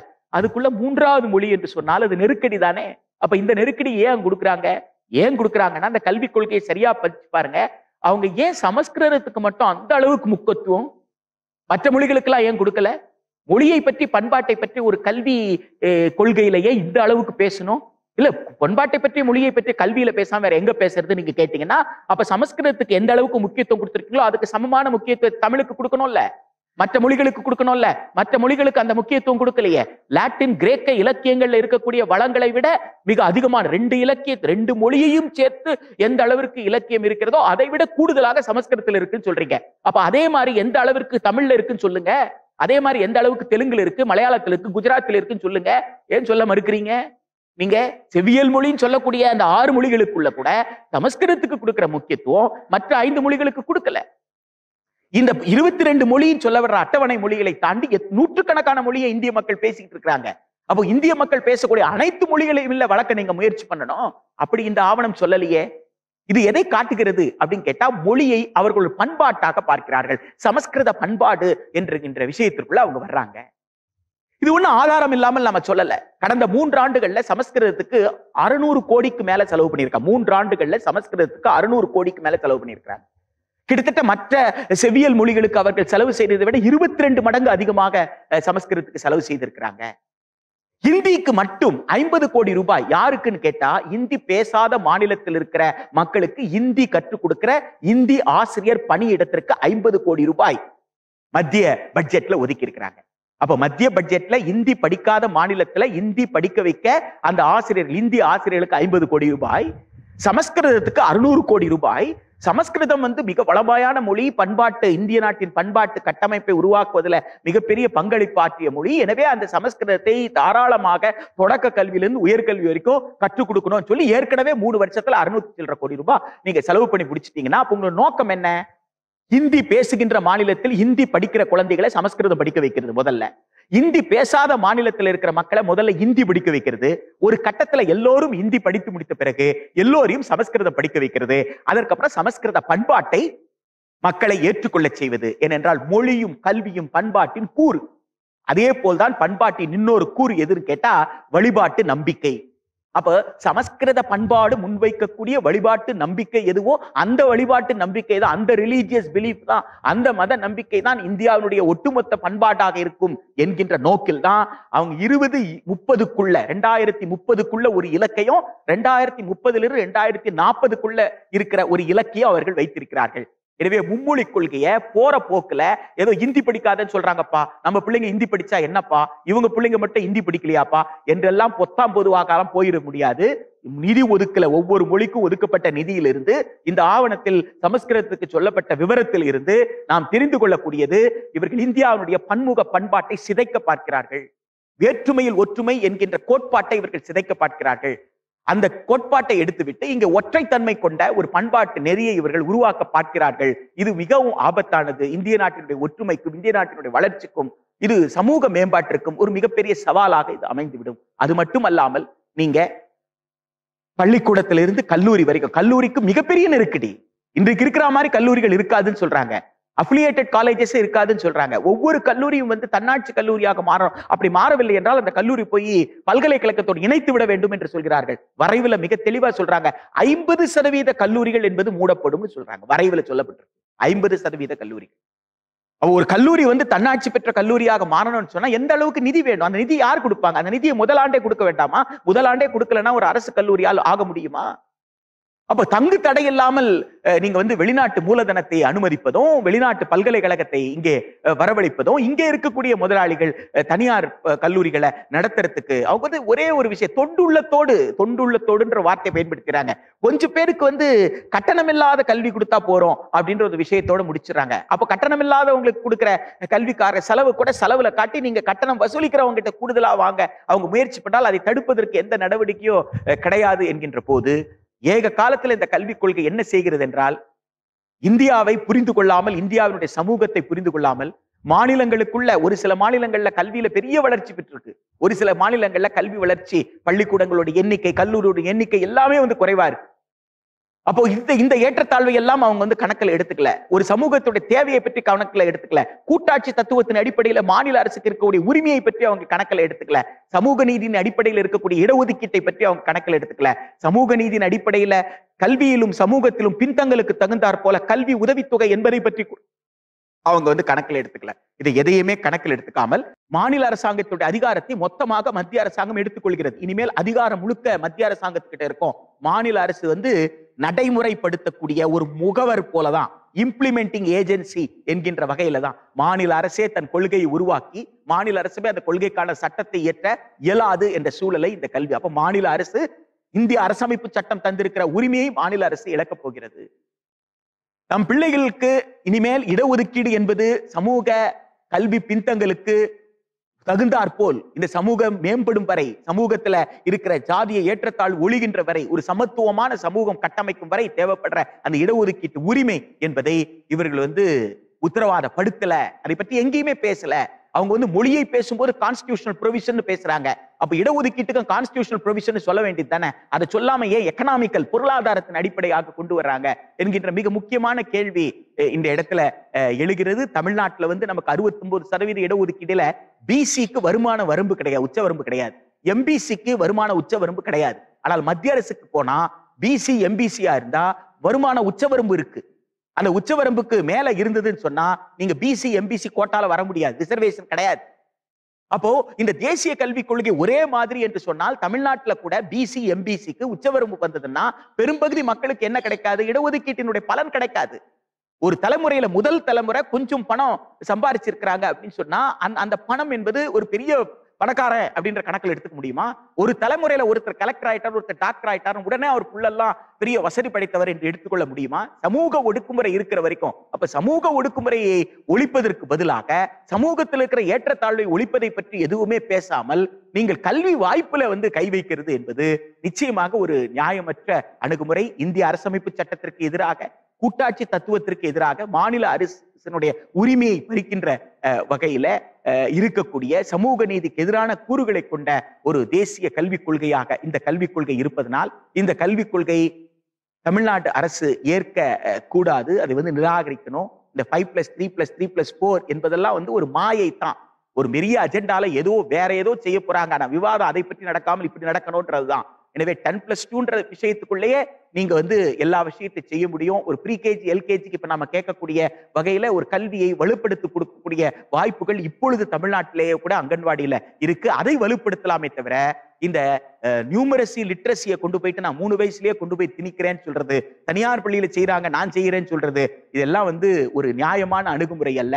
எப்படி பார்த்தாலும் இந்த கல்விக் கொள்கை அங்கன்வாடியில் இருக்கிற குழந்தை அங்கன்வாடியில தான் படிக்க போகுது. அங்கன்வாடி ஊழியர் +2 முடிச்சிருந்தா அந்த அங்கன்வாடி ஊழியருக்கு 6 மாசத்துக்குள்ள ஆரம்ப கால குழந்தை கல்விக்கான படிப்பை அவர்கள் ஒரு சான்றிதழ் கொடுத்துருவாங்க. 6 months. இதுல ஆன்லைன்ல ஒரு நேரடியாக ஒரு ஆசிரியர் கல்வியல் கல்லூரியில படிச்சு அந்த அனுபவம் எல்லாம் தேவையில்லை. நீங்க ஏற்கனவே ஒர்க் பண்ணிட்டு இருக்கீங்களா, நீங்க +2 முடிச்சிருக்கீங்க, +2 முடிக்கலன்னா 1 வருஷம், அப்போ யூல் பி சர்டிஃபைட் அவ்வளவுதான். அப்போ எந்த ஏற்றத்தாழ்வையும் இவங்க சரிப்படுத்தல, ஒரு சமமான கற்றல் வாய்ப்பை இவங்க கொடுக்கல, அரசு பள்ளிகள் அரசு உதவி பெறும் பள்ளிகளை வலுப்படுத்துவதற்கான உத்தரவாதத்தை இவங்க கொடுக்கல. அப்ப இது எதையுமே கொடுக்காமல் ஒரு சமத்துவமான வாய்ப்பை கொடுக்காத இந்த தேசிய கல்விக் கொள்கை 20 என்பது நியாயம் அல்ல. நாம கேட்பது, இன்றைக்கு இருக்கிற அரசு பள்ளி அரசு உதவி பெறும் பள்ளிகளை அருகமை பள்ளியாக அறிவிங்க. ஒரு பள்ளிக்குள்ள என்னென்ன வசதிகள் வேண்டுமோ அந்த வசதிகளை அனைத்து பள்ளிகளும் செய்து கொடுங்க. ஆசிரியர்களுக்கு அவங்களுடைய திறமைக்கு அவங்களுடைய தகுதிக்கு அவங்களுடைய பணி காலத்திற்கு மரியாதை கொடுத்து அந்த பணி மூப்பின் அடிப்படையில் அவங்க பதவி உயர்வு என்கின்ற அந்த விஷயம் தொடரணும். அப்போ சமூக நீதியின் அடிப்படையில் இன்னைக்கு இருக்கக்கூடிய விஷயங்களை வலுப்படுத்துங்க என்கின்ற கோரிக்கையை வைக்கிறோம். அத்தகைய ஒரு பொதுப்பள்ளி மூலமாக பொது கல்வி முறை மூலமாக கல்வியை உரிமையாக மக்களுக்கு வழங்கக்கூடிய ஒரு சமமான கற்றல் வாய்ப்பை கொடுக்கக்கூடிய ஒரு கல்விக் கொள்கையாக ஒரு கல்விக் கொள்கையை இந்திய அரசு அறிவிக்க வேண்டுமே தவிர ஏற்றத்தாழ்வை நியாயப்படுத்தக்கூடிய ஒரு கல்வி கொள்கையை இந்திய அரசு கைவிட வேண்டும் என்கின்ற கோரிக்கையை தான் நாம் இந்திய அரசு வைக்கிறோம். தமிழ்நாடு அரசு இன்றைக்கு இருக்கக்கூடிய வலுவான பொதுக்கல்வி முறையை காப்பாற்றுவதற்கு, சமூக நீதியையும் மாநில அரசின் உரிமையும் காப்பாற்றுவதற்கு இந்த தேசிய கல்விக் கொள்கையை ஏற்கக்கூடாது, நிராகரிக்க வேண்டும் என்கின்ற கோரிக்கை வைக்கிறோம். இந்த செய்திகளை நீங்கள் அந்த 66 பக்கம் ஆவணம் ஆங்கிலத்தில் இருக்கு, தமிழ்ல திரு விழியன் அவர்களுடைய ஒருங்கிணைப்புல ஒரு 50 ஆசிரியர்கள் அதை மொழிபெயர்த்திருக்கிறாங்க. அந்த விழியனுடைய அந்த குழு மொழிபெயர்ப்பது தமிழ்ல கிடைச்சிருக்கு. அபிஷியலா அரசாங்கம் இன்னும் மொழிபெயர்த்து கொடுக்கல. ஆனா அரசாங்கம் கொடுத்தது இந்தியில ஆங்கிலத்தில் இருக்கு. ஆங்கிலத்தில் இருக்கிற அந்த 66 பக்கத்தை ஒவ்வொரு ஆசிரியரும் வாசிப்பது மட்டுமல்லாமல் நாம் சமூகத்துக்குள்ள போய் மக்களிடம் அதை வாசித்து காட்டி அதில் இருக்கிற விஷயங்களை மக்களுக்கு தெளிவுபடுத்தினால் மக்கள் முடிவு செய்வார்கள். அப்படி மக்களை முடிவு செய்ய வைக்க வேண்டிய இடத்துல ஒவ்வொரு ஆசிரியரும் இருக்கின்றோம். அந்த பணியை நம்முடைய ஆசிரியர் பணியோடு சேர்ந்த பணியாக இந்த பணியை செய்ய வேண்டும் என்றால் பவுலோ ஃப்ராயரை சொல்றாரு, கல்வி என்றாலே ஒரு அரசியல், கல்வி மறுப்பு ஒரு அரசியல், கல்வி வழங்குதல் ஒரு அரசியல். ஆசிரியர் என்றால் ஒரு பண்பாட்டு ஊழியர், அரசியல் செயல்பாட்டாளர் என்றார். இஸ் a political activist என்றார் ஒரு டீச்சரை. அப்போ பாலிடிக்ஸ்ன்றது என்ன? நாம் தெளிவு பெறுவது தானே. மக்களாட்சியில மக்கள் தானே அதிகாரம் பெற்றவர்கள். அப்போ மக்களுக்கு அந்த தெளிவு கிடைக்க வேண்டும் என்றால் தெளிவை கிடைக்க செய்ய வேண்டியது யார்? ஆசிரியரோட கடமை தானே. அதுதான் ஒரு ஆசிரியருடைய உண்மையான பணியாக இருக்க வேண்டும். எனவே ஒரு ஆசிரியர் அத்தகைய பணியை செய்யக்கூடிய அந்த சபதத்தையும் இந்த நாளில் எடுப்போம் என்று சொல்லி அத்துணை பேருக்கும் ஆசிரியர் தின வாழ்த்துக்கள் கூறி விடைபெறுகிறேன். நன்றி. ஜெபம் செய்வோம். அன்பு நிறைந்த ஆண்டவரே, இந்த 180வது பேராயத்தின் கன்வென்ஷன் கூட்டங்களுக்காக உமக்கு நன்றி செலுத்துகின்றோம். அதில் ஒரு பகுதியாக பேராயத்தின் ஆசிரியர் தினத்தை நாங்கள் கொண்டாட ஆண்டவர் தந்த கிருபைக்காக உமக்கு நன்றி செலுத்துகின்றோம். ஆசிரியர் திருப்பணியானது எவ்வளவு மேன்மையானது, எவ்வளவு உத்தரவாதம் உள்ளது, எவ்வளவு எதிர்பார்ப்புகளை உள்ளடக்கியது, எவ்வளவு சவால்களை கொண்டுள்ளது என்பதை நாங்கள் இந்த நாளிலே புரிந்து கொள்ள நீர் உதவி செய்திருக்கிறீர். உமக்கு நன்றி செலுத்துகின்றோம். இந்த நாளின் சிறப்பு செய்தியாளராக எங்கள் மத்தியில் ஆண்டவரே, இந்த நாட்டின் கல்வி பணியை குறித்து, மக்களுடைய எதிர்பார்ப்புகளை குறித்து, நாம் செயல்பட வேண்டிய விதங்களை குறித்து எங்களுக்கு கற்றுக் கொடுத்த திரு பிரின்ஸ் கஜேந்திரன் பாபு அவர்களுக்காக உமக்கு நன்றி செலுத்துகின்றோம். நாங்கள் கற்றுக்கொண்ட காரியங்களை எங்களுடைய வாழ்விலும் எங்களுடைய பணிகளிலும் நாங்கள் பயன்படுத்த, நாங்கள் செயல்பட வேண்டிய விதங்களை நாங்கள் அனுதினமும் உங்களுடைய சமூகத்திலே காத்திருந்து பெற்றுக்கொள்ள, அவ்விதமாய் எங்களுடைய திருப்பணிகளை நாங்கள் நிறைவேற்றுவதன் மூலமாக உமக்கு சாட்சிகளாக இந்த சமுதாயத்துக்கு ஆசீர்வாதத்தை கொண்டு வருகின்ற கருவிகளாக நாங்கள் செயல்பட எங்களை தொடர்ந்து பொறுப்பேற்றுக் கொள்ள முடியாது நாங்கள் ஜெபிக்கின்றோம். அரசினுடைய பல்வேறு எதிர்பார்ப்புகள் மத்தியிலே, இந்த சமுதாயத்தின் பல்வேறு எதிர்பார்ப்புகள் மத்தியிலே நாங்கள் சரியாய் செயல்பட, உம்முடைய திட்டத்தை சரியாய் நிறைவேற்ற எங்களை ஆக்கப்படுத்தி ஊக்கப்படுத்தி வழிநடத்த வேண்டும் என்று நாங்கள் ஜெபிக்கின்றோம். இதற்கு தேவையான அனைத்து ஆற்றலையும் கிருபைகளையும் எங்களுக்கு தாரும். இதை சரியாய் நிறைவேற்றுவதன் மூலமாக உம்முடைய ஆசைகளை எங்களுடைய தனி வாழ்விலும், எங்களுடைய குடும்பங்களிலும், எங்களுடைய கையின் பிரயாசங்களிலும் நீர் தந்து வழிநடத்த வேண்டும் என்று நாங்கள் ஜெபிக்கின்றோம். துதிக்க நம்மை அனைத்து எடுத்துக்கொள்ளும். சவாலோடு கூட இந்த பணிகளை நாங்கள் தொடர்ந்து நிறைவேற்ற எங்களை பலப்படுத்தும். மீட்பர் இயேசு கிறிஸ்து மூலமாய் வேண்டிக் கொள்கிறோம் பிதாவே, ஆமென். நம்முடைய ஆண்டவராகிய இயேசு கிறிஸ்துவினுடைய கிருபையும் பிதாவாகிய தேவனுடைய அன்பும் பரிசுத்த ஆவியானோருடைய ஐக்கியமும் நம் அனைவரோடும், நம்முடைய பேராயத்தின் கல்வி திருப்பணியோடும், இந்த கல்வி திருப்பணியில் ஈடுபட்டிருக்கிற அனைத்து மக்களோடும் கூட இருந்து சதா காலங்களிலும் ஆசீர்வதித்து நடத்துவதாக.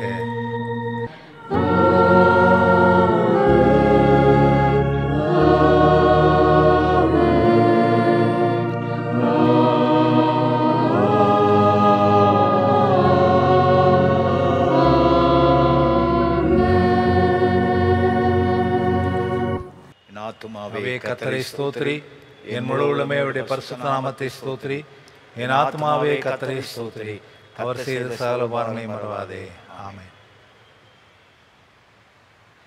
இந்த நாளின் கொடுகையில் நீங்கள் பங்கு பெற்றமைக்காக பேராயத்தின் சார்பாக, பேராயர் குடும்பத்தின் சார்பாக உங்களை அன்போடு கூட பாராட்டுகின்றேன். கர்த்தர் உங்களை தொடர்ந்து ஆசீர்வதித்து பயன்படுத்துவாராக. ஆமென்.